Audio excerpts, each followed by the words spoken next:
we need to talk. We need to talk about death, because death is everywhere. We are dying every moment. Every moment, every second, parts of me and you just die off. They're gone forever. Yet how is it possible that people live their lives without wasting any thought about death? If your family members, your friends, if everyone is fine, you don't waste any moment, any thought during your day about death. Yet you should, because death is certain and it's uncertain when it comes. You can never be sure how long you have left. Death has its shadow into our lives every day and every moment. That's why meditating about death is such an important thought exercise.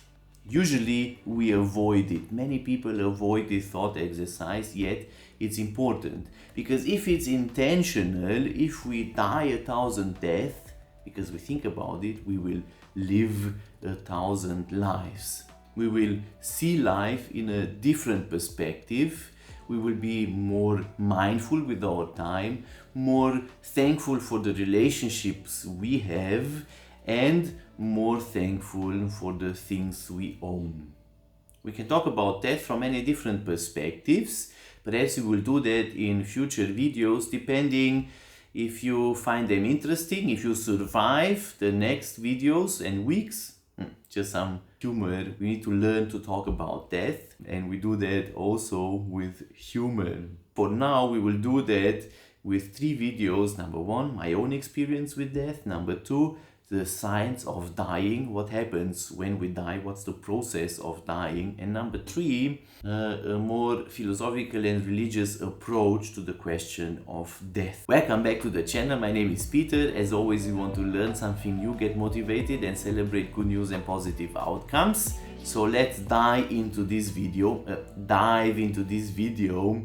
and talk about my own experience with death. My personal experiences with death, they truly are in many ways life-changing, because they mark me in a specific way. We would say, traumatize me, and I will never forget them. Number 1, I remember the death of my grandfather. I was young, I barely remember what happened, but I remember his body being in our house. Yeah, traditions in some areas and countries of this world. He was in our house for 2 or 3 days, and I remember staring at him and thinking, why is he not opening his eyes? That he will never move again. That he died forever. Such a strange thought, one that made me very sad. Now, of course, I lost other family members too, other relatives, always sad.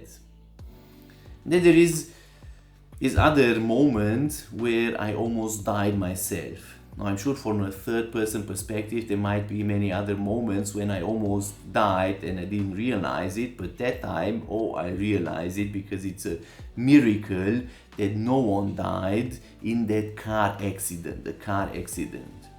And you know what? I almost died because of my own fault. That's so bad.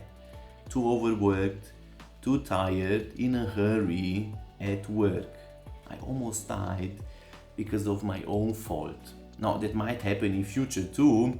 Perhaps it makes me a little bit more mindful in what kind of dangers I put myself in every day. Is it worth it? Well, after losing relatives and almost dying myself, I almost lost my children.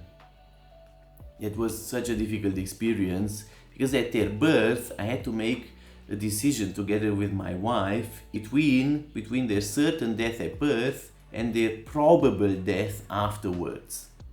Such a difficult decision to make. Of course, we choose number 2. The possibility was there. And I remember the time that followed, which was more than 60 days of intensive care, in which every moment could have been the last moment, in which every touch could have been the last one. It was so difficult to get through that moment with that feeling of not being able to do anything, not having any power over what happens.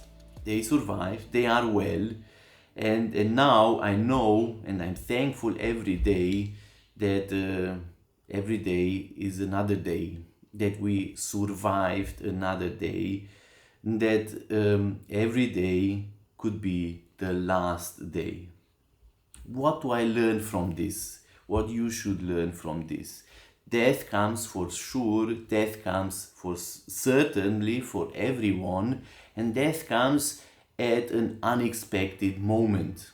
The challenge is to live in spite of death, to look death in the eye every day and to live life like we survived it every moment. Now this sounds tragic, and it should not be. It should be the opposite. It shouldn't be something that makes you anxious, but something that motivates you, something that comforts you, something that makes you more thankful and happier on any given day and moment. That's why I invite you to meditate about death, because dying 1,000 deaths, you will live 1,000 new lives. Every evening, after you checked in that your relatives are fine, your friends are okay, everyone is alive, you should be the happiest and more thankful person on this planet, because you know it's could be different. And a lot of people die every day. Statistically,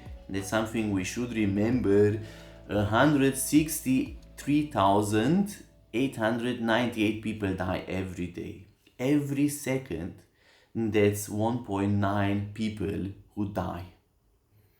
We could be one of those, but we are not, obviously, right now. So take a deep breath, go out and enjoy this day. You are alive. No matter how painful and difficult your life is right now, remember, you are alive. What could be more awesome than that? Go out and enjoy this day. Thanks for watching. I hope this video was helpful. Maybe you find time to subscribe to the channel, and maybe you share in the comment below what's your experience with that. What does it make you feel? Perhaps it's difficult and hard to see any good in it. I could understand it, but how do you meditate about death? How do you cope with death in life? See you next time. Until then, have a good day. Bye.